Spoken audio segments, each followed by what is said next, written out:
Israël, attendez, n'a pas respecté le traité de 1968 et l'AIEA lui a jamais demandé de compte.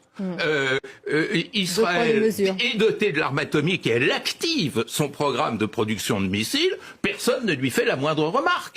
Alors qu'on sait par parenthèse que le seul pays qui a utilisé l'arme atomique dans l'histoire était une démocratie. Alors c'est assez curieux et moi ça me fait peur parce que quel est le grand problème du Moyen-Orient aujourd'hui? Je termine là-dessus. C'est un usage immodéré et non sanctionné de la force par Israël. On en est officiellement à 55 000 morts en Israël et il n'y a pas l'ombre d'une sanction. Alors qu'on est au 17e paquet de sanctions pour la Russie, que l'Iran est complètement étranglé, la société iranienne est complètement étranglée par les sanctions. Il y a des poursuites de la Cour pénale internationale tout de même. Et oui, d'accord, mais on nous explique que de toute façon, on n'en tiendra pas compte.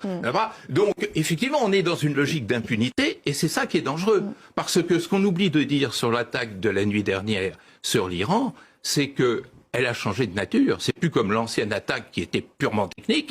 Là, elle a visé le civil. Elle a visé la population civile. Il y a 80 morts, 80 victimes de... tout comme au Liban, quand on a cherché à atteindre une personnalité, il y a des... Donc c'est un glissement, et je suis étonné que l'on continue à donner ce permis dérogatoire. Sur les 193 États membres des Nations Unies, il y a un État qui a le droit, qui a le permis de tuer. Et ça, effectivement, ça n'a pas été dit par le président de la République.